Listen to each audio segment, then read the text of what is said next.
السلام علیکم ورحمۃ اللہ وبرکاتہ۔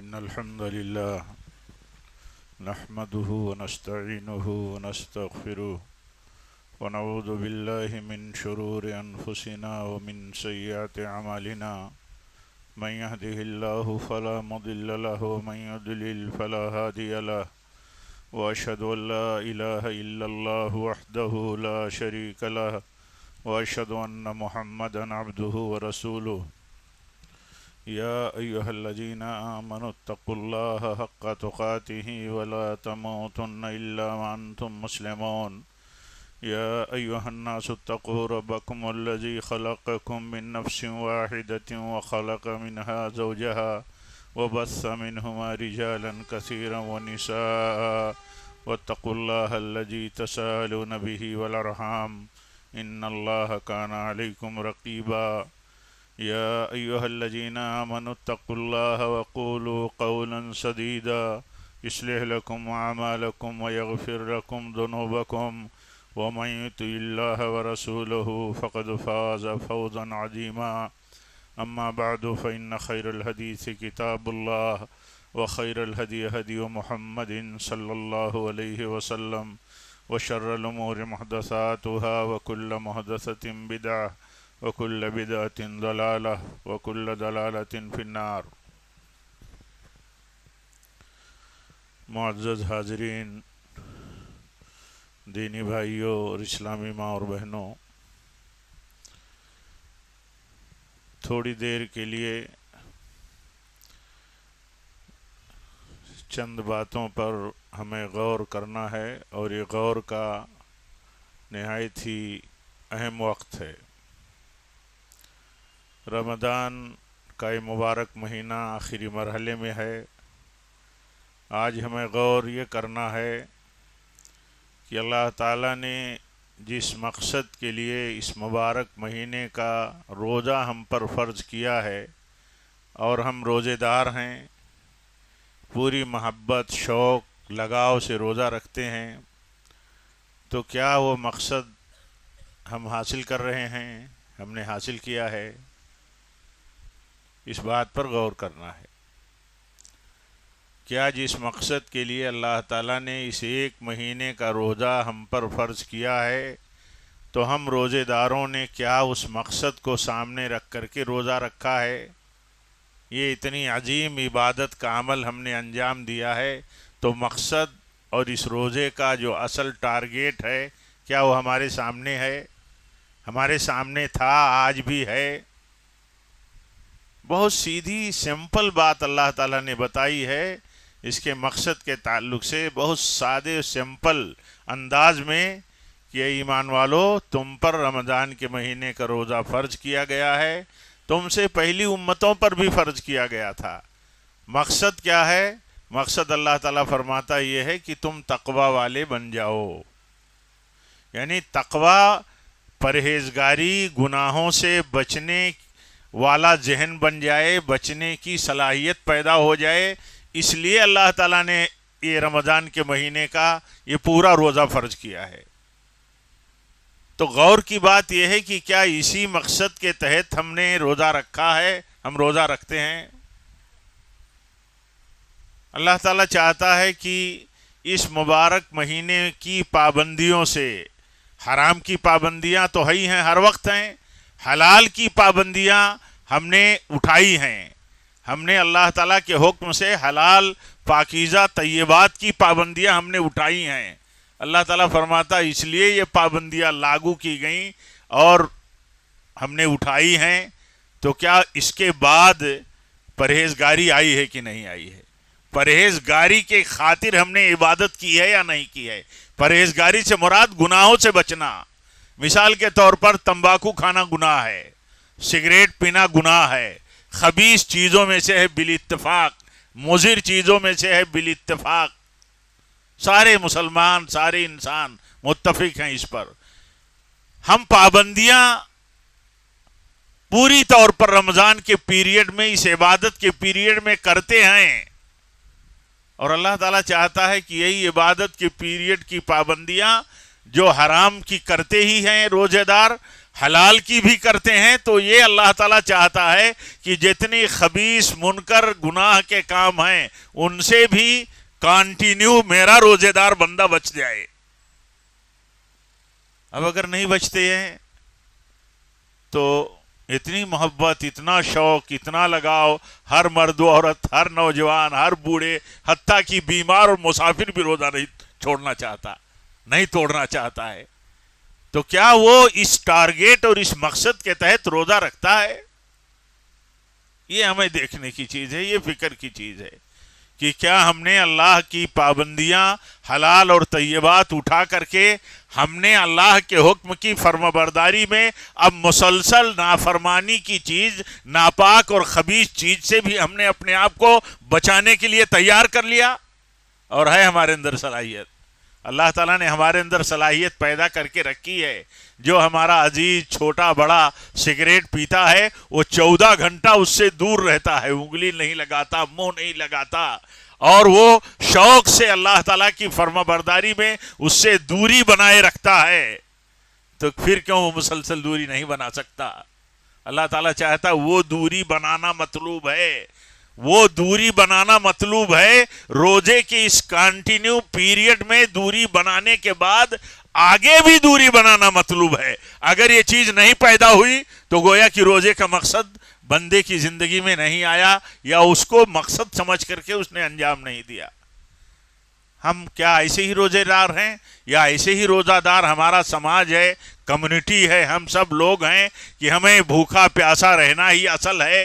روزہ اصل یہ ہے کہ آدمی بھوکا پیاسا اللہ تعالیٰ کی فرمانبرداریوں میں اپنے آپ کو اس طرح مرتب رکھے، اس طرح فرمانبردار بنائے رکھے کہ وہ اللہ تعالیٰ کی حرام کی ہوئی چیزوں سے بچنے والا بن جائے. حرام کی ہوئی چیزوں سے بچنے والا بنانا مطلوب ہے اللہ کو. حرام چیز سے پھر اگر ویسے ہی حالت ہو جائے جیسے پہلے تھی، ویسے ہی حالت ہو جائے کہ افطار کے بعد جیسے سحری سے پہلے تھی، افطار بعد بھی وہی حالت ہو جائے، جیسے افطار کیا پھر حالت اس کی وہی ہو گئی، تو یہ پورے دن کے روزے کا مقصد حاصل نہیں ہوتا ہے. اسی طرح دیکھیے یہ اللہ تعالیٰ، یہ مہینہ اللہ تعالیٰ لاتا ہے بار بار. وہ جانتا ہے ہم اپنے بندوں کی کمزوریوں کو جانتا ہے. بندہ دھیرے دھیرے اس کے اندر صلاحیت آتی ہے، تیار ہو جاتا ہے، چارج ہو جاتا ہے، تازگی آ جاتی ہے، تزکیہ ہو جاتا ہے، قوت پیدا ہو جاتی ہے. پھر دھیرے دھیرے کمزوری آتی ہے، پھر اللہ تعالیٰ یہ مہینہ لے آتا ہے، ایمان تازہ کر دینا چاہتا ہے. اللہ تعالیٰ ماحول ایسا بناتا ہے، اللہ تعالیٰ ایسے وسائل جمع کر دیتا ہے، ایسے حالات بنا دیتا ہے کہ پھر بندہ اللہ تعالیٰ کی طرف رجوع ہو جاتا ہے. تو اس میں یہ دیکھنا ہے کہ ہم اللہ تعالیٰ کے لیے جب ہم اس طرح فرما برداری کا ماحول پا کر کے اللہ تعالیٰ کی طرف آتے ہیں تو کیا ہمارا مقصد یہ ہوتا ہے کہ ہمیں اللہ کی بخشش حاصل ہو جائے؟ پھر بخشش حاصل ہو جائے، تقوی آ جائے، تقوی پرہیزگاری کی بنیاد پر اللہ تعالیٰ کی بخشش حاصل ہو جائے. بخشش حاصل کرنے کا ٹارگیٹ اللہ تعالیٰ سے ایمان کے ساتھ، یقین کے ساتھ، احتساب کے ساتھ اللہ کی بخشش مل جائے. بخشش ملنے کا اگر ذہن بنے کہ ہمیں اللہ سے بخشش حاصل کرنی ہے، کیونکہ یہ مہینہ اس نے بخشش کے لیے عطا فرمایا ہے، دیا ہے، یعنی ایک چانس، ایک طرح سے چانس ہے. کبھی آدمی کسی بھی فیلڈ کا ہو چانس نہیں چھوڑتا، کسی بھی فیلڈ کا آدمی اپنے چانس کو کبھی گنواتا نہیں ہے. تو چانس اللہ تعالیٰ دیتا ہے کہ میرا بندہ کمزور پھر کہیں ادھر ادھر بہک گیا، کمزوریوں میں مبتلا ہو گیا، پھر اسے یاد دلایا کہ تم اللہ تعالیٰ کی طرف رجوع کر کے اللہ کی بخشش حاصل کر لو. بخشش حاصل کرنا اللہ تعالیٰ سے مطلوب ہے دعاؤں کے ذریعے، عمل کے ذریعے، توبہ کے ذریعے، رجوع کے ذریعے. تو یہ چیز، یہ دیکھیے اس بات کی فکر کی ضرورت ہے کہ کیا اس ٹارگیٹ کے ساتھ ہم اللہ تعالیٰ سے جڑے ہیں، اللہ سے لگاؤ رکھے ہیں، عبادتیں کر رہے ہیں. اللہ کے نبی صلی اللہ علیہ وسلم فرماتے ہیں من صام رمضان ایمانا و احتسابا غفر له ما تقدم من ذنبه.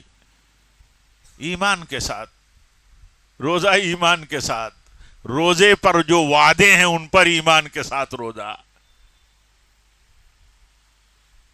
تو یہ ساری چیزیں کیا موجود ہیں؟ ایمان موجود ہونا چاہیے.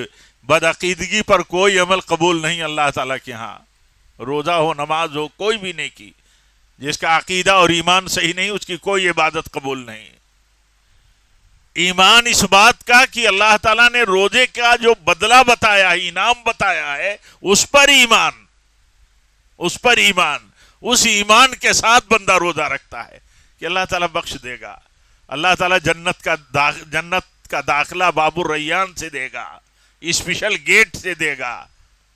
اس بات پر ایمان کے ساتھ بندہ روزہ رکھتا ہے، اللہ تعالیٰ بخش دے گا. اب بخشش جس کا ٹارگیٹ ہو کہ مل جائے اللہ کی طرف سے، اللہ کی رضا مل جائے، جنت مل جائے، تو دیکھیے وہ عبادت کے ماحول میں عبادت کو نقصان پہنچانے والی جتنے اعمال ہیں ظاہری اور باطنی سب سے بچا لیتا ہے اپنے آپ کو. آخر آپ غور کیجئے اللہ کے نبی صلی اللہ علیہ وسلم نے کیسے بیان کیا کہ جب تمہیں کوئی گالی دے آپ فرماتے ہیں ہم اپنے امتیوں سے کہ جب تمہیں کوئی گالی دے، کوئی تم سے جھگڑے، تو تم کہہ دو کہ میں تو روزے دار ہوں، میں تو روزہ رکھتا ہوں اللہ تعالیٰ کی بخشش کے لیے، اور میں اس پیریڈ میں ہوں کہ مجھے تو اللہ کی بندگی سے اس کی بخشش حاصل کرنی ہے.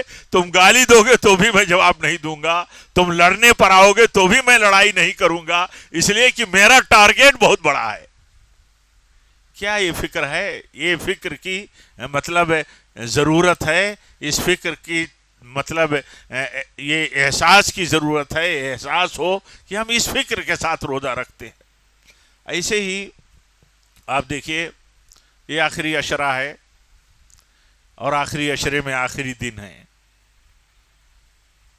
کیا ہم میں کا ہر مرد و عورت یہ سوچتا ہے کہ یہ بخشش لے کر کے مہینہ آیا ہے تو ہمیں یقین ہے اپنے عمل سے اپنے رب پر کہ ہم نے بخشش اپنے رب سے حاصل کی ہے؟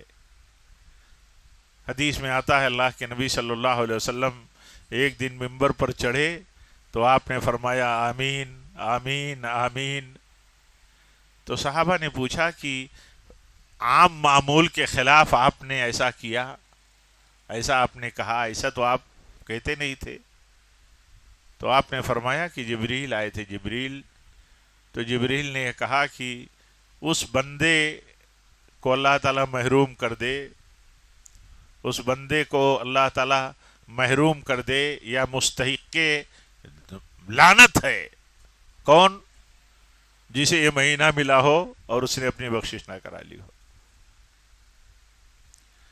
تو یہ کتنی بڑی فکر کی بات ہے ایک مومن مرد و عورت کے لیے کہ کیا اس مہینے کو وہ اپنے لیے بخشش کا چانس اور موقع مان کر کے استعمال کرتا ہے.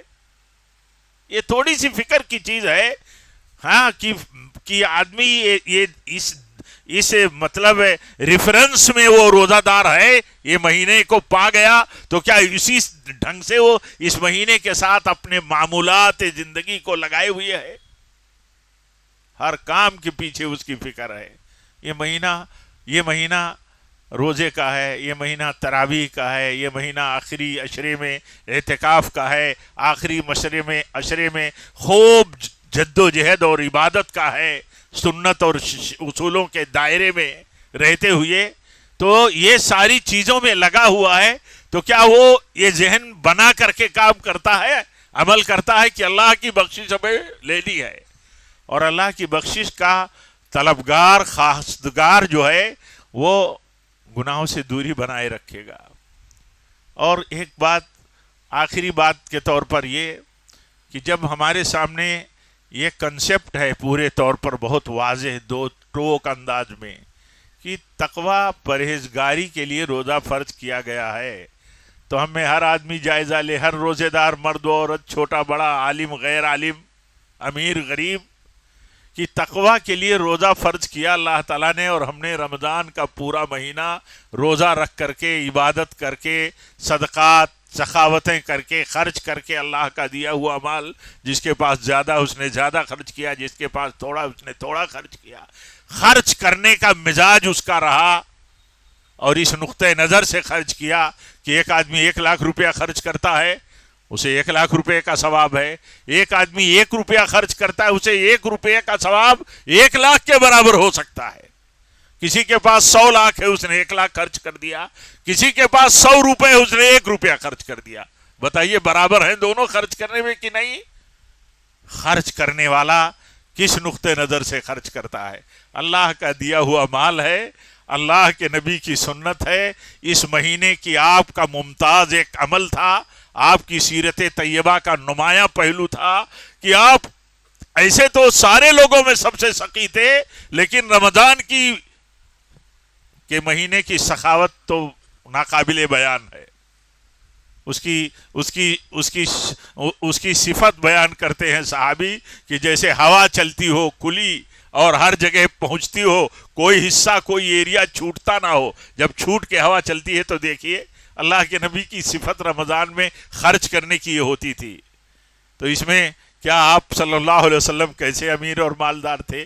یعنی آپ کی سنت سب کے لیے ہے، امیر تو امیر ہے، غریب کے لیے بھی کہ وہ خرچ کرے اور اللہ کے ہاں اسی جذبے کے تحت خرچ کرے۔ ہاں، ایک امیر کا جذبہ ایک غریب کا جذبہ، دونوں کا جذبہ اور اخلاص اگر ایک ہے تو 1,00,000 خرچ کرنے والے کے برابر 1 روپیہ خرچ کرنے والے کے جذبے کی بنیاد پر اللہ کے ہاں اجر ملے گا۔ بعض روایتوں میں تو بلکہ یہ آتا ہے کہ ایک آدمی نے 1,00,000 روپیہ خرچ کیا اور ایک آدمی نے 1 روپیہ خرچ کیا، 1 روپیہ خرچ کرنے والے کا اجر اللہ کے ہاں 1,00,000 روپیہ والے سے زیادہ ہو جاتا ہے۔ وہ کیسے؟ ایک آدمی کے پاس بہت سارا مال تھا تو اس نے 1,00,000 خرچ کر دیا، ایک آدمی کے پاس صرف 2 روپے تھے، 2 روپے، اس نے سوچا اللہ کی راہ میں خرچ کرنا ہے تو کیا کرے، اس نے 2 روپے میں سے 1 روپیہ خرچ کر دیا۔